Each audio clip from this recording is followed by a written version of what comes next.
So hi everyone. ప్రతి parent వాళ్ళ పిల్లలు పుట్టిన తర్వాత పెరిగే టైంలో వాళ్ళ యాక్టివిటీస్ చూసి చదివే దాంట్లో ఇన్స్పైర్ అయ్యి నా కూతురు లేదా కొడుకు ఒక డాక్టర్ అవ్వాలి అన్న యాంబిషన్ కొంతమంది పేరెంట్స్కి ఉంటుంది.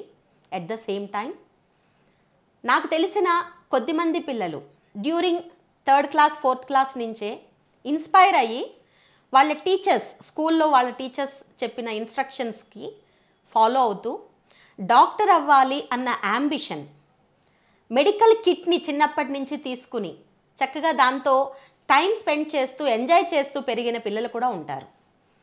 అలా చిన్న వయసులోనే గోల్ పెట్టుకుని after completion of intermediate BiPC doctor అవ్వాలి అన్న యాంబిషన్తో ఒక మంచి కాలేజ్ని సెలెక్ట్ చేసుకుని చదివే క్రమంలో student first time up to 10th class కొంచెం జోవియల్గా ఆడుతూ పాడుతూ కొన్ని చోట్ల పిల్లలు చదువుకుంటూ ఉంటారు. అది మంచిది కూడా, no doubt. But coming to intermediate ఇక్కడ కాంపిటీషన్ అనేది ఎక్కువగా ఉంటుంది కాబట్టి డే 1 నుంచి సిన్సియర్గా ఎఫర్ట్ చేయాలి, ప్రతి ఇంటర్నల్ ఎగ్జామ్లో మార్క్స్ స్కోర్ తెచ్చుకోవాలన్న ఎయిమ్ ఉంటుంది. బట్ అప్పుడప్పుడు స్టూడెంట్ కొంతమంది రీచ్ కాలేకపోతారు, దాంతో డిమోరలైజ్ అవుతారు. అలాంటి సిచ్యువేషన్లో మై డియర్ పేరెంట్స్, పేరెంట్గా మనం ఎప్పుడూ పిల్లలకి సపోర్ట్గా ఉండాలి. ఎస్ నాన్న నువ్వు చేయగలవు అని భరోసా ఇస్తూ స్టూడెంట్ని ఎంకరేజ్ చేసుకుంటూ తీసుకుని వెళ్తే చాలా చాలా ఇంప్రూవ్మెంట్ ప్రతి స్టూడెంట్లో ఉంటుంది.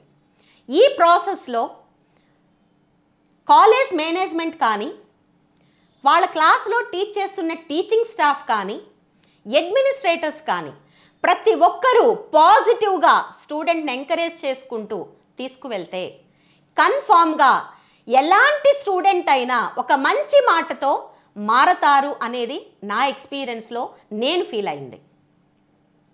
సో మై డియర్ పేరెంట్స్, మీరు ఈ 2 years intermediate, not only BiPC, even for MPC also, intermediate 2 years ఎడ్యుకేషన్లో పేరెంట్ ఎప్పుడూ కూడా స్టూడెంట్ పక్కనే ఉంటూ అబ్జర్వ్ చేసుకుంటూ మంచి దారిని సజెస్ట్ చేస్తూ వాళ్ళకి ఏం ప్రాబ్లం ఉందో తెలుసుకుంటూ ఇంటర్నల్గా మాట్లాడుకుంటూ సపోర్ట్ చేసుకుంటూ వెళ్తే ప్రతి స్టూడెంట్ మిరాకిల్స్ చేస్తారు. ఎందుకు అంటే నా ఎక్స్పీరియన్స్లో ఈ 25 yearsలో ఇంటర్మీడియట్ స్టూడెంట్స్తోనే నేను ట్రావెల్ చేశాను. Year by year generation gaps వస్తూ ఉన్నాయి. ఓల్డెన్ డేస్లో స్టూడెంట్ని గట్టిగా చెప్పి మందలించి చెప్తే వినేవారు. బట్ నవేడేస్ ఏ స్టూడెంట్ అయినా దగ్గరికి తీసుకుని నాన్న నువ్వు చేయగలవు అని పాజిటివ్గా థింక్ చేసుకుంటూ మనం ముందుకు తీసుకుని వెళ్తే ఎలాంటి స్టూడెంట్ అయినా గన్ షాట్గా వాళ్ళు అనుకున్న గోల్ రీచ్ అవుతారు. ఈ ప్రాసెస్లో పేరెంట్స్ సపోర్ట్ చాలా చాలా అవసరం. ఎస్పెషల్లీ బైపీసీ స్టూడెంట్స్కి చాలా చాలా అవసరం. During intermediate, after completion of intermediate, after getting seat also parent support చాలా అవసరం.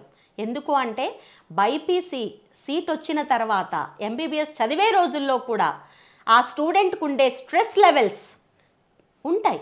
ఆ టైంలో సపోర్ట్ ఇస్తూ దగ్గరగా వాళ్ళని అబ్జర్వ్ చేసుకుంటూ గైడ్ చేసుకుంటూ పాజిటివ్గా ముందుకు తీసుకుని వెళ్తే ప్రతి స్టూడెంట్ బిలో యావరేజ్ అనేది ఏమి ఉండదండి. స్టూడెంట్ కేటగిరీ ఉండదు. ఏ స్టూడెంట్ అయితే చెప్పింది వింటూ ఫాలో అవుతారో వాళ్ళ కేటగిరీ 1, ఏ స్టూడెంట్ అయితే వింటారు కానీ వదిలేస్తారు కేటగిరీ 2, ఏ స్టూడెంట్ అయితే చెప్పినా వింటారు కానీ ఫాలో అవ్వరు, this is the 3rd category. Category అనేది ఇలా ఉంటుంది తప్ప క్లవర్, యావరేజ్ ఆర్ డల్ అనే కేటగిరీ ఉండదండి. మనం మన పిల్లల్ని ఎలా గైడ్ చేసుకుంటే మన పిల్లలు మనం చెప్పింది ఎలా వింటున్నారో మనకి తెలిసిపోతుంది. దానిని బట్టే ఇంటర్మీడియట్ ఎడ్యుకేషన్లో మనం ఎప్పటికప్పుడు అడ్మినిస్ట్రేటర్స్తో, టీచర్స్తో ఇంటరాక్ట్ అవుతూ వాళ్ళ ప్రాబ్లమ్స్ని షేర్ చేసినట్లయితే స్టూడెంట్ ప్రాబ్లం 50% అక్కడే తగ్గిపోతుంది. సో మై డియర్ పేరెంట్స్, ఈ ప్రాసెస్లో మీ హెల్ప్ స్టూడెంట్స్కి చాలా చాలా అవసరం. మీ సపోర్ట్ అనేది ఎప్పుడైతే చాలా ఎక్కువ ఉంటుందో ప్రతి స్టూడెంట్, ప్రతి చిల్డ్రన్ చాలా చక్కగా వాళ్ళు అనుకున్నది రీచ్ అవుతారు. Wish all the very best.